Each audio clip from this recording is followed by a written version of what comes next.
Blouse సైజుని బట్టి arm whole down marking ఉంటుందని తెలుసా మీకు? అలాగే క్రాస్ మార్క్ ఎంత తీసుకోవాలో తెలుసా? నేను ఈ వీడియోలో క్లియర్ చేస్తాను. ముందుగా ఈ బ్లౌజ్ సైజ్ వచ్చేసేసి 40 సైజు. 40 సైజులో ఆర్మ్ రౌండ్ ఎంత ఉంటుందో నేను ఈ బ్లౌజ్ సైజుని బట్టి నేను ఆర్మ్ హోల్ ఎంత కావాలో నేను ఫార్ములా ప్రకారం ఒకసారి చెప్తాను, వివరంగా చూడండి.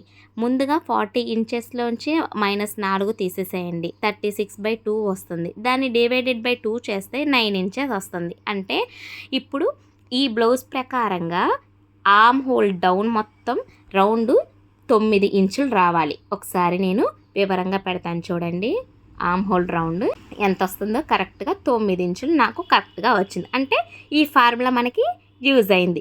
ఇప్పుడు దీన్ని బట్టి నేను వేరేది కూడా మీకు ఎగ్జాంపుల్ చెప్తాను చూడండి. అది కూడా చుట్టుకొలత అసలు ఎలా తీయాలి?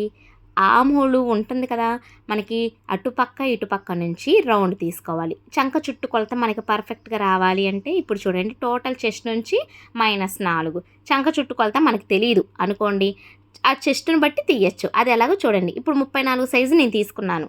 -4 తీస్తే 30 వచ్చింది. 34 ఫోల్డ్ అంటే మనం డబుల్ ఫోల్డ్ చేసి మార్క్ చేస్తాం కదా బ్లౌజ్కి బ్యాక్ పార్ట్.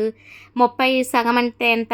15 ఇంచులు. 15 ఇంచుల్లో ఆర్మ్ రౌండ్ ఎంత? 2 కదా, 7.5 వస్తుంది.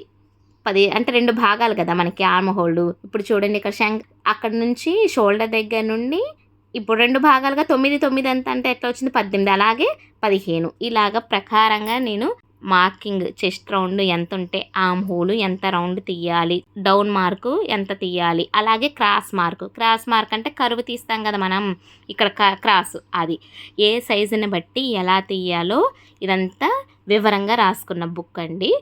ఈ టిప్ కనుక మీకు నచ్చినట్లయితే ఇలాంటి మరెన్నో టిప్స్ కోసం నా ఛానల్ని ఫాలో చేయండి, లైక్ చేయండి. Thank you.